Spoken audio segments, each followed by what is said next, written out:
Good morning, friends. My name is Chandravardhan, and I welcome you all to PCS Educare, one of the India's leading educational platforms. जय हिंद, वंदे मातरम।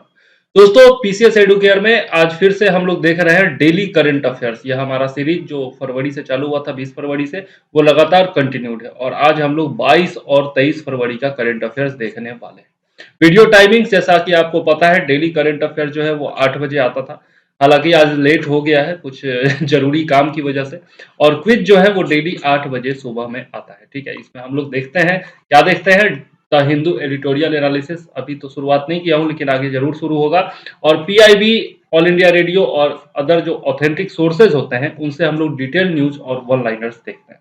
इसका PDF यदि आप चाहिए तो इस number पर आप व्हाट्सएप कर सकते हैं या कॉल कर सकते हैं और हमसे पीडीएफ आसानी से ले सकते हैं। मात्र 50 रुपए पर मंथ आपको देना है और आप करंट अफेयर्स प्राप्त कर सकेंगे। ठीक है, डेली का करंट अफेयर्स आपको डेली मिलता रहेगा। ये हमारा टेलीग्राम पेड ग्रुप है। मात्र 50 रुपया दे करके आप इससे जुड़ सकते हैं और आपको करंट अफेयर्स लगातार वहां पर मिलता रहेगा। बाकी डिटेल्स यहाँ पर है, आप देख सकते हैं। ठीक है, चलिए देखते हैं आज हम लोग क्या क्या पढ़ने वाले हैं। तो टॉप हेडलाइंस क्या है?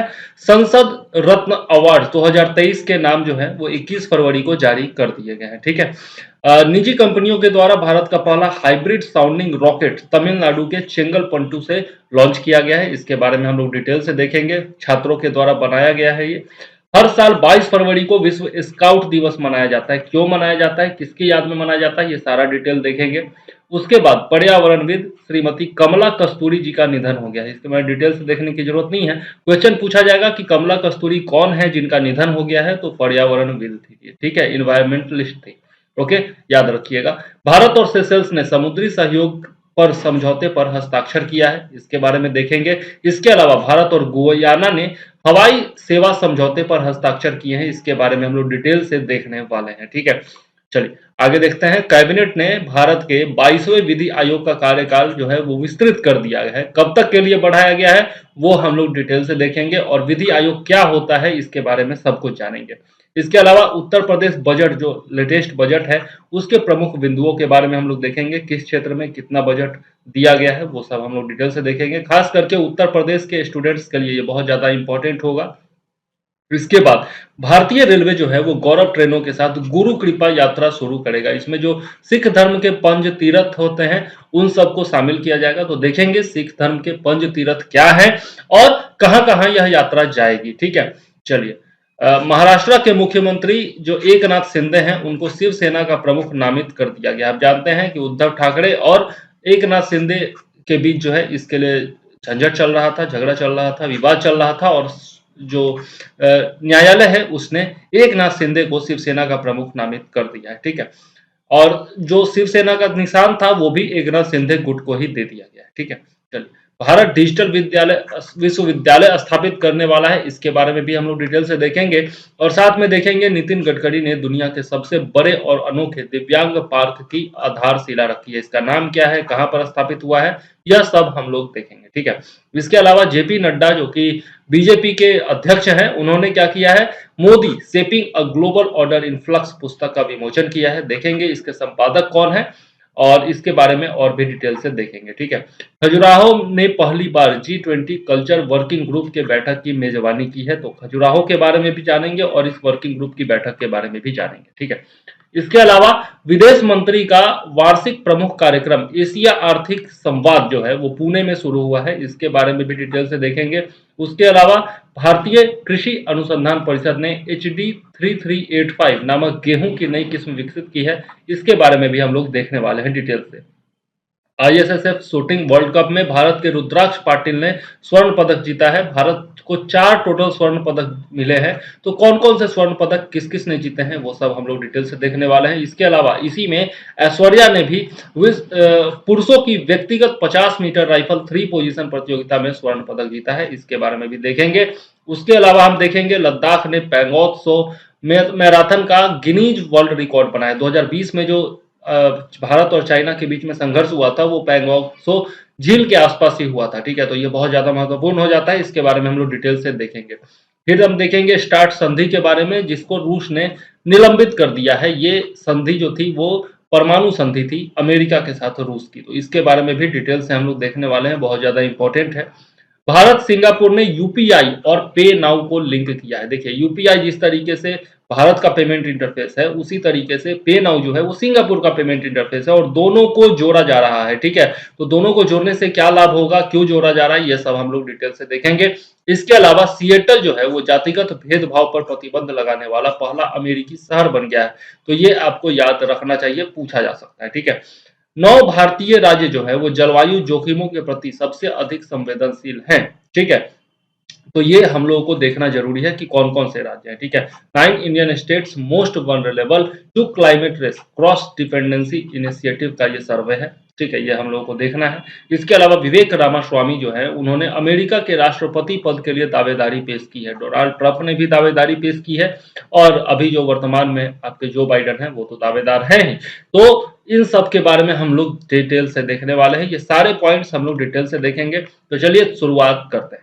लेकिन उससे पहले यदि वीडियो पसंद आता है तो क्या करना है, लाइक कर लेना है वीडियो को, और साथ में यदि चैनल पर नए हैं तो सब्सक्राइब करके बेल आइकॉन दबाना है और वीडियो को क्या करना है, शेयर कर देना है। ठीक है, और साथ में क्या करिएगा, एक घंटी का आइकॉन होगा उसको भी दबा दीजिएगा ताकि आपको सारे नोटिफिकेशन जो है वो टाइम पर मिलता रहे। ठीक है, तो चलिए देखते हैं संसद रत्न पुरस्कार 2023 के बारे में। 21 फरवरी को इसका नाम जो है वो जारी कर दिया गया है। ठीक है, यहाँ पर थोड़ा डिटेल में दिया हुआ है आपका, ये देख सकते हैं ग्राफिक्स के जरिए। तो संसद के कुल 13 सदस्यों और 2 संसदीय समितियों को इस पुरस्कार से सम्मानित किया गया है। अब देख लेते हैं, इसमें जो ज्यूरी थी उसके अध्यक्ष कौन थे, अर्जुन राम मेघवाल थे। ठीक है, जो कि संसदीय मामलों के राज्य मंत्री हैं। ठीक है, और जो सह अध्यक्ष थे, उपाध्यक्ष थे, वो कौन थे, टीएस कृष्णमूर्ति थे, जो कि भारत के पूर्व मुख्य चुनाव आयुक्त है। ठीक है, इन दोनों की अध्यक्षता में जो है वो ज्यूरी गठित की गई थी, जिसने लोकसभा के 8 और राज्यसभा के 5 सांसदों को नामित किया है। ठीक है, संसद रत्न पुरस्कार के लिए।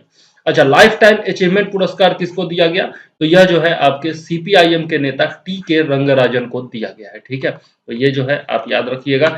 इस पुरस्कार के बारे में देखें तो डॉक्टर एपीजे अब्दुल कलाम जो हमारे पूर्व राष्ट्रपति थे दिवंगत, उनके सुझाव पर शीर्ष प्रदर्शन करने वाले सांसदों को सम्मानित करने के लिए यह व्यवस्था की गई थी। यह संसद रत्न पुरस्कारों की व्यवस्था की गई थी।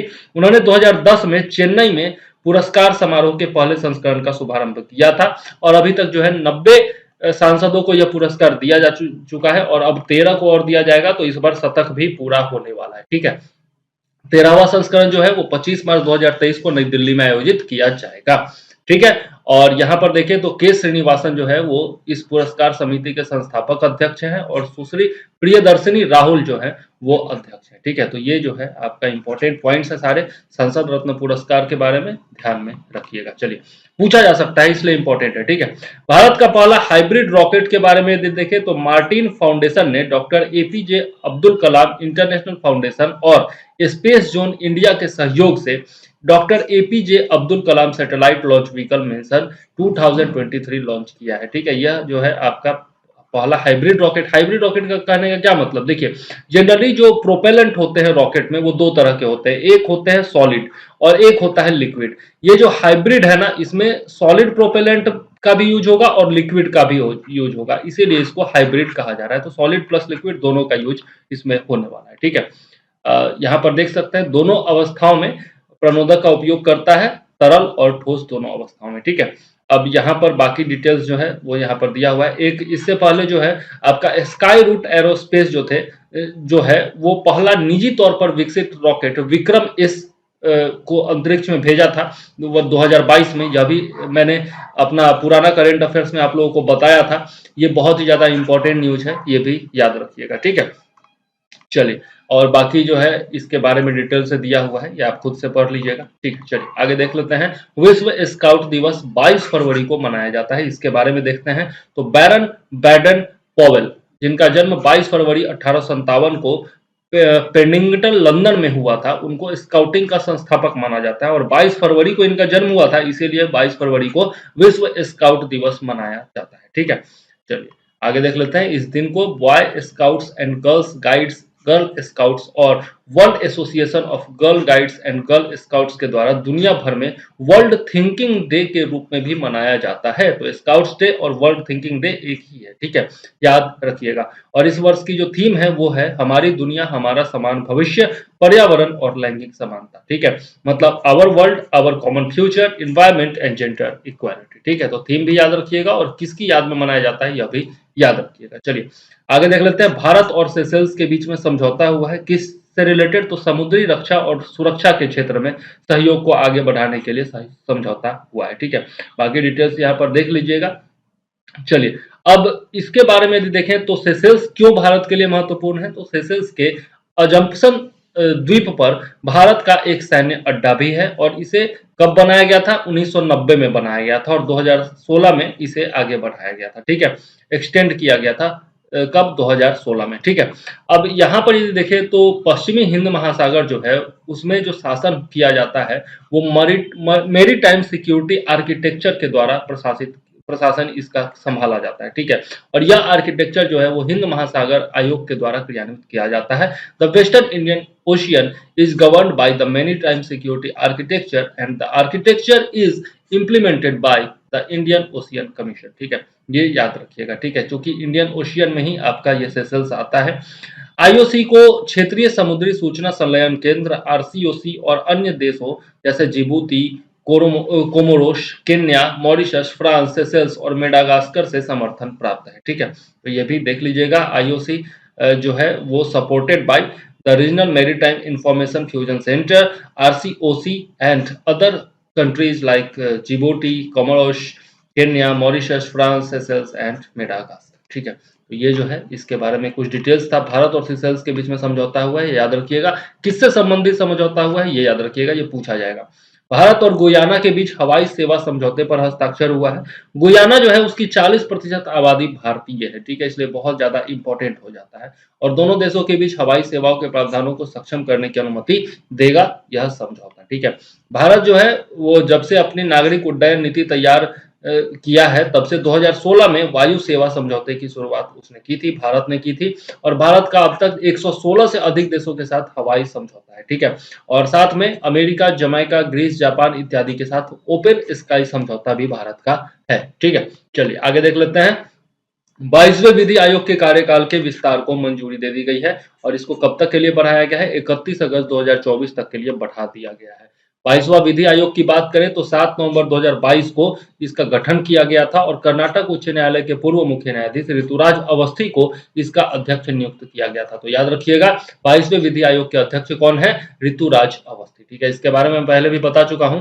विधि आयोग जो होता है वो 5 सदस्यीय होता है, ठीक है, और कार्यकाल जो होगा इसका 3 वर्ष का होगा, ठीक है, 3 वर्ष के लिए बढ़ाया गया है कार्यकाल, ठीक है।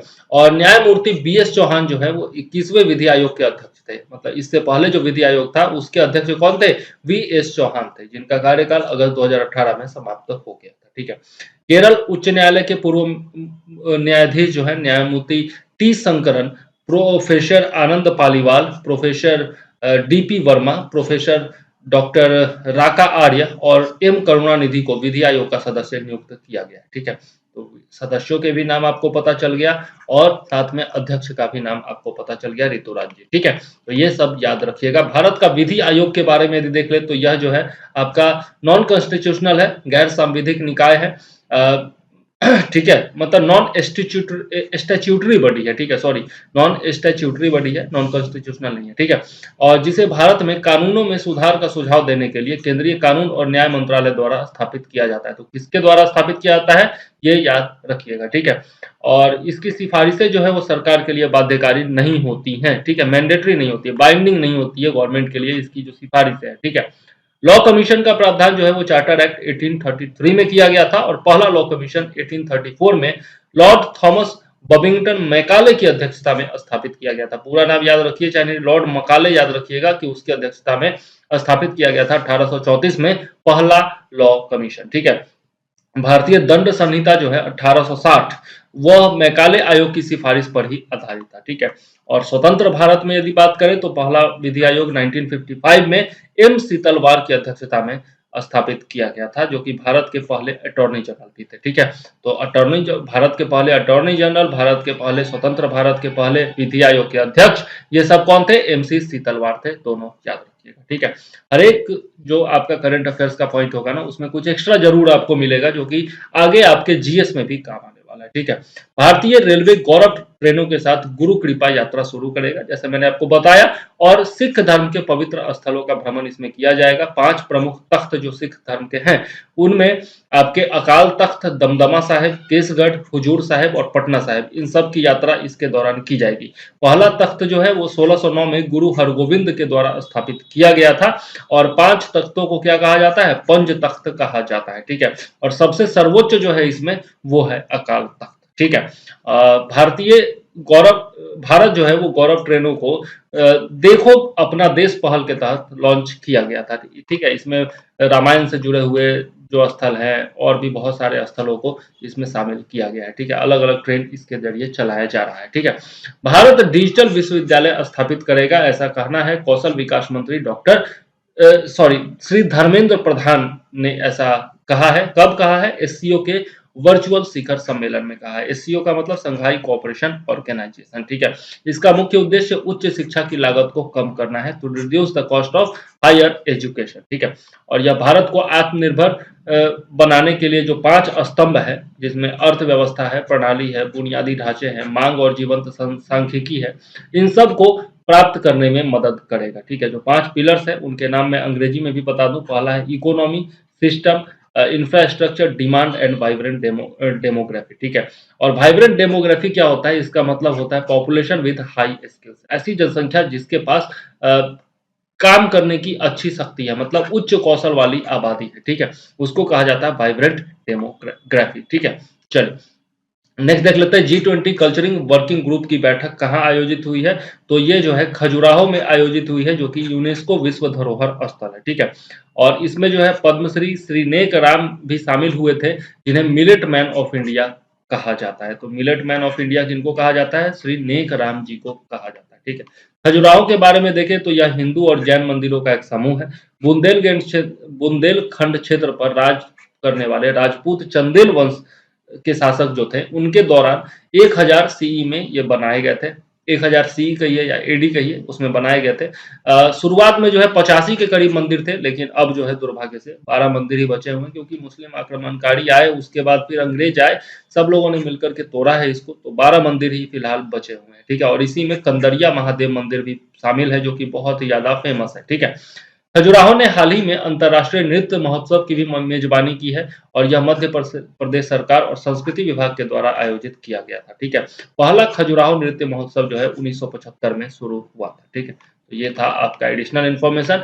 आगे देख लेते हैं अनुभूति समावेशी पार्क। ठीक है, ये जो है केंद्रीय सड़क परिवहन और राजमार्ग मंत्री जो है नितिन गडकरी, उन्होंने 20 फरवरी को नागपुर महाराष्ट्र में दुनिया के सबसे बड़े और अनोखे दिव्यांग पार्क की आधारशिला रखी, जिसका नाम है अनुभूति समावेशी पार्क। ठीक है, 2016 में केंद्र सरकार ने विकलांग या दिव्यांग व्यक्तियों के अधिकारों के लिए विकलांग व्यक्तियों के अधिकार अधिनियम को पारित किया था। ठीक है, मतलब पर्सन्स विद डिजेबिलिटी एक्ट, इसको पारित किया गया था कब? 2016 में। ठीक है, ये याद रखिएगा, यह जो है कानून वो दिव्यांगों को सम्मान के साथ जीने का अधिकार देता है। ठीक है, और यह पार्क जो है वो नागपुर के पारडी परिसर में विकलांग बच्चों और आम नागरिकों के लिए बनाया जा रहा है। इसके लिए नोडल मंत्रालय कौन है, ये इंपॉर्टेंट है, तो सामाजिक न्याय और अधिकारिता मंत्रालय जो है इसके लिए नोडल मंत्रालय है। ठीक है, तो पार्क का नाम याद रखिएगा, किस लिए है ये याद रखिएगा, और नोडल मंत्रालय कौन है वो याद रखिएगा। ठीक है, चलिए Modi shaping a global order influx पुस्तक जो है वो किसके द्वारा विमोचन किया गया है? तो ये जो है आपका भाजपा के राष्ट्रीय अध्यक्ष जेपी नड्डा जी के द्वारा इसका विमोचन चाणक्यपुरी दिल्ली में किया गया है। ठीक है, पुस्तक जो है वो the book has been forwarded by किसने लिखा है? तो जैसे आप कोई भी बुक पर सोचते हो, मतलब खोलते होंगे, तो फॉरवर्ड उसमें लिखा हुआ रहता है। ये जो है यूनियन एक्सटर्नल मिनिस्टर आपके एस जयशंकर के द्वारा इसका फॉरवर्ड लिखा गया है। और संपादक कौन है, एडिटर कौन है? तो श्रीराम चिन्वाय और विजय चौथाईवाला और उत्तम कुमार सिन्हा है। ठीक है, 3 जो है इसके संपादक हैं। और इसमें बताया गया है कि मोदी ने कैसे ऐसे फैसले लिए हैं जिससे भारत का नाम दुनिया में हुआ है और विदेश नीति भारत की अच्छी हुई है। ठीक है, एशिया आर्थिक संवाद जो है वो पुणे में शुरू किया गया है। ठीक है, यह जो है भू अर्थशास्त्र पर आयोजित किया जाता है, जियो इकोनॉमिक्स पर यह जो है संवाद आयोजित किया जाता है विदेश मंत्रालय के द्वारा, और यह एक वार्षिक कार्यक्रम है, हर एक साल आयोजित किया जाता है। ठीक है, जिसका नाम क्या है, एशिया आर्थिक संवाद, और यह जो है पुणे महाराष्ट्र में शुरू हुआ, ये याद रखिएगा। मेजबानी जो है वो 23 से 25 फरवरी तक पुणे इंटरनेशनल सेंटर के सहयोग से किया जा रहा है। संवाद का मुख्य विषय क्या है, ये याद रखिएगा, Asia and the emerging world order, ये जो है प्रमुख विषय है, मेन थीम है, तो ये याद रखना जरूरी है। ठीक है, और यह संवाद एशिया और इसके पड़ोसी देशों में व्यापार और वित्त की गतिशीलता पर केंद्रित है। The dialogue focuses on the dynamics of trade and finance in Asia and its neighbouring countries. ठीक है, ये याद रखिएगा। यहाँ पर ये भी बहुत ज्यादा इंपॉर्टेंट न्यूज है, HD3385 नामक गेहूं की किस्म है। ठीक है, ये याद रखिएगा, किस चीज की किस्म है, तो गेहूं की किस्म है। ठीक है, ये क्वेश्चन पूछा जा सकता है। ठीक है, और यह जो है हर मौसम में जो बदलाव होगा या फिर बढ़ती गर्मी के कारण जो उत्पन्न होने वाली चुनौतियां होंगी, उन सब का सामना करने में सक्षम है। ठीक है, जल्दी बुआई की जा सकती है इसकी, और यह जो है गर्मी के प्रकोप से बची रह सकती है, और इसको जो है मार्च महीना समाप्त होने से पहले काटा जा सकता है। ठीक है, तो मार्च महीना शुरू होने से पहले ही काट लिया जाएगा, तो गर्मी के प्रकोप से अपने आप बच जाएगा।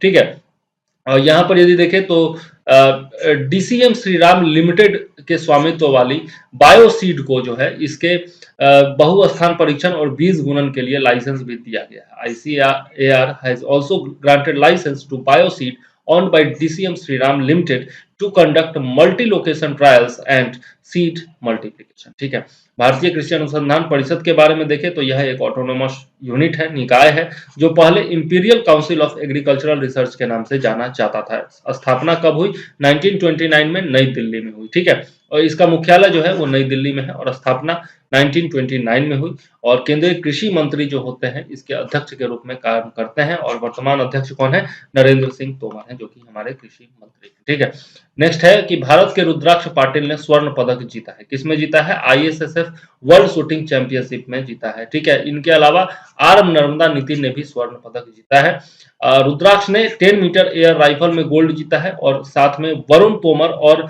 रिदम सांगवान की जोड़ी ने भी 10 मीटर एयर पिस्टल में गोल्ड जीता है। ठीक है, तो ये जो हो गया आपका ग्रुप इवेंट हो गया, और ये हो गया सिंगल इवेंट। ठीक है, इसके अलावा देखें तो ऐश्वर्या प्रताप सिंह तोमर ने भी ISSF विश्व कप में पुरुषों की व्यक्तिगत 50 मीटर राइफल 3 पोजीशन प्रतियोगिता में स्वर्ण पदक जीता है। ठीक है, तो ये टोटल 4 स्वर्ण पदक हमारे हुए। ठीक है, पहला जो है वो किसने जीता, रुद्राक्ष पाटिल, उसके बाद नर्मदा नितिन। इसके अलावा आप याद रखिएगा तीसरा जो है वो आपका वरुण तोमर और रिदम सांगवान की जोड़ी ने, और चौथा जो है वो ऐश्वर्या प्रताप सिंह तोमर ने। ठीक है, और पहली बार है जब भारत ने इस प्रतियोगिता में स्वर्ण पदक जीता है, और भारत जो है वो 4 स्वर्ण पदक के साथ पदक तालिका में शीर्ष पर बना हुआ है, टॉप पोजीशन पर है। और यहाँ पर कांस्य पदक भी जीता गया है, किसके द्वारा, तिलोत्तमा सेन ने महिलाओं के 10 मीटर एयर राइफल में कांस्य पदक जीता है। ठीक है, पहली बार इसका आयोजन जो है 1897 में हुआ था, बहुत ही पुरानी प्रतियोगिता है।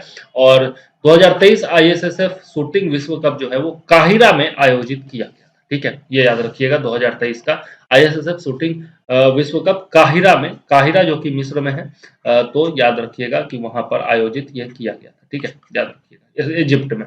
पैंगोंग सो मैराथन का गिनीज रिकॉर्ड देखते हैं तो आपका लद्दाख में यह रिकॉर्ड बनाया गया है। ठीक है, और 21 किलोमीटर की लंबी दौड़ इसमें शामिल थी, जिसकी शुरुआत लुकिंग गांव से हुई थी। ठीक है, तो ये याद रखिएगा, 21 किलोमीटर की दौड़ है, और लुकिंग गांव से शुरुआत इसकी हुई थी। आयोजन जो है वो लद्दाख परिषद ने adventure sports foundation of Ladakh के साथ मिलकर किया था। ठीक है, और पैंगोंग सो जो है वो विश्व की सबसे ऊंची खारे पानी की झील है। याद रखिएगा कि खारे पानी की झील है। ठीक है, सलाइन वाटर है, साल्ट वाटर लेक। ओके, चलिए स्टार्ट के बारे में देखें तो स्ट्रैटेजिक आर्म्स रिडक्शन ट्रीटी, ये जो है रूस और अमेरिका के बीच में है, जिसे रूस ने हाल ही में निलंबित कर दिया है। ठीक है, 1991 में अमेरिका और सोवियत संघ के बीच में हस्ताक्षर किया गया था, इस पर द्विपक्षीय संधि है। 1994 में यह लागू हुआ था। ठीक है, इसके तहत 6000 परमाणु हथियार और बाकी जो ICBM है, इंटर कॉन्टिनेंटल बैलिस्टिक मिसाइल, उस पर रोक लगाने पर सहमति व्यक्त की गई थी। और 2001 में 80% से अधिक परमाणु हथियार हटा भी दिए गए थे, ऐसा कहा जाता है, लेकिन यह संधि 2009 में समाप्त हो गई। दूसरी बार यह संधि जो है वो 2010 में एक्टिव हुई।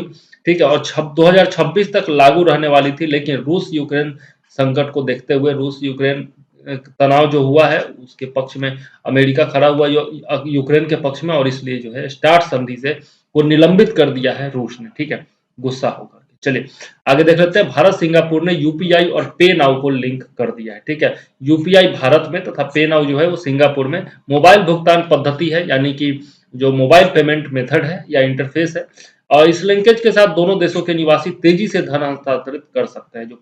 जो मनी ट्रांसफर होगा वो बहुत तेजी से हो सकेगा, ठीक है। चलिए यहाँ पर यदि देखें तो यह G20 प्राथमिकताओं का एक हिस्सा था, ये जो लिंकेज है, ठीक है। और 2023 G20 शिखर सम्मेलन का प्रमुख फोकस था सस्ता समावेशी वित्त और पारदर्शी सीमा पर पार भुगतान, ठीक है। यह जो है मेजर फोकस था 2023 G20 समिट का, क्या तो affordable inclusive finance and transparent cross border payment, ठीक है। यदि सिंगापुर की बात करें तो 9% भारतीय वहां रहते हैं, ठीक है। मतलब सिंगापुर के जितने नागरिक हैं उनमें 9% भारतीय हैं, ठीक है। और तमिल जो है वो सिंगापुर की आधिकारिक भाषाओं में से एक है। बहुत पहले चोल वंश के शासन के दौरान तमिल लोग सिंगापुर चले गए थे, और यही कारण है कि सिंगापुर में बहुत सारे तमिल लोग रहते हैं। तो आधिकारिक भाषाओं में से एक है आपका यहाँ पर तमिल, ठीक है। तो इसलिए बहुत ज्यादा इंपॉर्टेंट होता है भारत के लिए। Gross domestic climate risk report, यह जो है क्रॉस डिपेंडेंसी इनिशिएटिव ने जारी किया है, ठीक है। और यह कौन है, तो एक बिजनेस कंसल्टेंट है जो कि स्पेशलाइज्ड है किसमें, क्लाइमेट रिस्क में, ठीक है। और इस रिपोर्ट के अनुसार जलवायु जोखिम का सामना करने वाले शीर्ष 50 प्रांत जो हैं वो चीन, अमेरिका और भारत के हैं, ठीक है। ये याद रखिएगा, चीन, अमेरिका और भारत के ही 50% प्रांत है, ठीक है। तो भारत और चीन की आबादी तो खैर सबसे ज्यादा है, आधी आबादी तो भारत और चीन की ही है विश्व में, ठीक है। 9 भारतीय राज्य जो है वो भी जलवायु जोखिम जो है, क्लाइमेट रिस्क जो है उसके प्रति अधिक वल्नरेबल है, ठीक है। इनमें कौन कौन शामिल है, तो पंजाब, उत्तर प्रदेश, महाराष्ट्र, राजस्थान, तमिलनाडु, गुजरात, केरल और असम, ठीक है। और मुंबई में सबसे ज्यादा जोखिम है, ये याद रखिएगा, सबसे ज्यादा जोखिम कहाँ है, और 9 राज्य कौन कौन है, ये चीजें आपको याद रखनी है। चीन के 26 प्रांत, भारत के 9 और अमेरिका के 5 प्रांत सबसे अधिक अनसेफ है, वल्नरेबल है, ये याद रखिएगा, ठीक है। और यह रिपोर्ट जो है वो 8 जलवायु परिवर्तन खतरों के आधार पर राज्यों को रैंक करती है। और कौन कौन सा है ये, तो ये है कोस्टल फ्लडिंग यानी कि तटीय बाढ़, नदी और सतह बाढ़ यानी कि river and surface flooding, soil movement यानी कि मिट्टी की आवाजाही, इसके अलावा वाइल्ड फायर्स मतलब कि जंगल की आग, इसके अलावा एक्सट्रीम हीट मतलब अत्यधिक गर्मी, और एक्सट्रीम विंड मतलब कि अत्यधिक हवा, मतलब जो तूफान होता है वो, ठीक है। तो ये 8 जो जोखिम है इनके आधार पर राज्यों को रैंक किया जाता है, ठीक है। क्रॉस डिपेंडेंसी इनिशिएटिव की बात करें तो यह जो है IPCC के द्वारा उपलब्ध कराए गए आंकड़ों के आधार पर एक उच्च उत्सर्जन परिदृश्य तैयार इसने किया है, ठीक है। The cross dependency initiative produced a high emission scenario based on data provided by IPCC. This fixed the global increase in temperature at 3 degree centigrade compare to pre industrial temperature, मतलब कि जो पूर्व औद्योगिक तापमान था, औद्योगिक क्रांति जो हुई उससे पहले का जो तापमान था उससे 3 डिग्री सेल्सियस जो है वृद्धि आज के डेट में तापमान में हो जाएगी, ऐसा इसने बताया है, ठीक है। चलिए आगे देख लेते हैं वायु लिंक के बारे में। वायु लिंक जो है वो भारतीय वायुसेना ने अब डेवलप किया है, विकसित किया है, ठीक है। वायु लिंक याद रखिएगा, भारतीय वायुसेना ने डेवलप किया है, ठीक है। और यहाँ पर सिग्नल यदि कम हो जाएगा तो बेस स्टेशन से रेडियो संचार भेजने के लिए यह जो है आपका नाविक सिस्टम का और IRNSS का इस्तेमाल करेगा, ठीक है। तो ये जो है IRNSS और नाविक सिस्टम एक ही है, ठीक है, याद रखिएगा। तो देखते होंगे आप लोग बॉर्डर मूवी या फिर LOC कोई भी मूवी आप देखे होंगे, तो एक बेस होता है, सेना का एक बेस होता है, और बॉर्डर पर पड़ताल करने के लिए, निगरानी करने के लिए टीम जाती है ना, तो उनके पास एक वायरलेस सिस्टम होता है जिससे वो बेस के लगातार कांटेक्ट में रहता है। सिग्नल कम होता है तो फिर आपका देखते होंगे टावर वगैरह लगा हुआ रहता है, टावर यदि काम नहीं कर रहा है या फिर सिग्नल कमजोर है तो संपर्क होना बड़ा मुश्किल हो जाता है। ऐसे सिचुएशन में नाविक का इस्तेमाल किया जाएगा, पहले GPS का इस्तेमाल किया जाता था, अब नाविक का इस्तेमाल किया जाएगा, IRNSS जो कि भारत का है टेक्नोलॉजी, और उसका इस्तेमाल करके संचार कायम किया जाएगा, ठीक है। ये बहुत ज्यादा इंपॉर्टेंट है। उत्तर प्रदेश बजट 2023-24 का प्रमुख बिंदु आप देख सकते हैं यहाँ पर। वित्त मंत्री कौन है, सुरेश कुमार खन्ना है, सबसे पहले तो यही याद रखिएगा।